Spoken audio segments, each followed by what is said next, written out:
Let's turn to politics now. Political parties contesting the September the 21st governorship election in Edo State have signed a peace accord in Benin City, the state capital.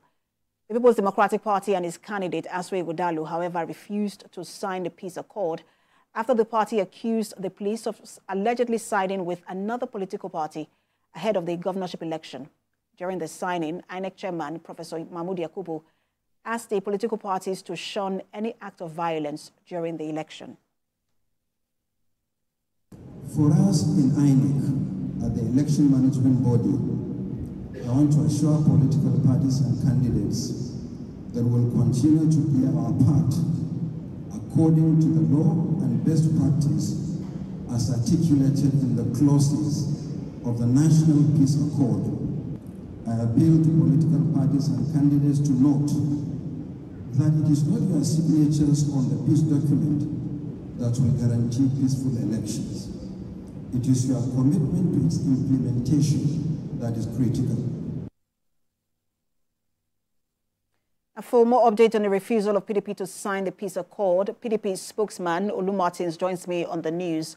He joins us from Edo State via phone. Good to have you join us. Good evening. Thank you for having me. So speak to us as to why your party, you have stated it, but why your party refused to sign this peace accord, because some people will say, look, it doesn't send the right signal to your supporters. Well, it depends on what you mean by signal. I remember a popular musician, I think it was Wycliffe, that said, we don't want peace, we want equal rights and justice, because peace is not the absence of crisis, it is the presence of equal rights, it is the presence of justice.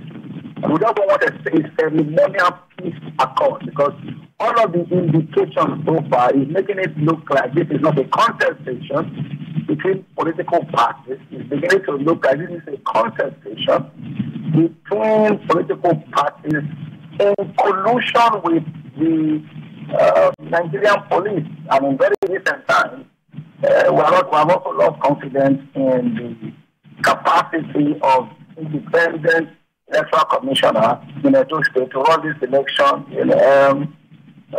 without collusion with the opposition, APC. So why should we sign the peace accord? The peace accord means that we agree at the build-up to the election, because an election is a process.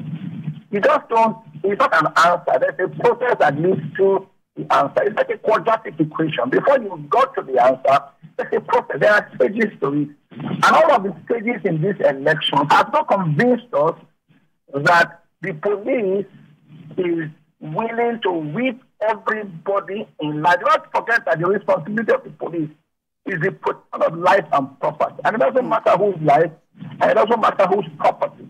And Mr. Olu Martins, have you shared these concerns with the Commissioner of Police in the state, and what response are you getting? Yeah, we went to the day before yesterday thereabout when the chairman of East West was whisked off from his house in Epoma and then brought to Benin City. We had the opportunity to engage the Commissioner of Police, and he told us that his hands were tied and that these were orders from above. The chairman of East West is not the first, he's not the second, he's not the third. As at the last count, we know that we have had almost 30 of our people who were whisked off literally from their own house, no charge, no arrest warrant, and then in law that's what is called forum convenience. If allegedly a crime is committed in Edo State, why do you take the people to Abuja and then put them in holding? They are incommunicado, they can see their wives, they can see their children for something that happened here. All right? This is a federal system of government, and Edo State is a subnational. We have consistently went with our party chairman to pay a courtesy call on the Commissioner of Police when he first of all came. And he gave us these assurances. As it stands now, those assurances are falling apart because in an incident that happened in Airport Road. My apologies, but we do have to leave it there, Mr. Lumartins. This is a continuing conversation. The election is just barely 9 days away. Thank you for your time. PDP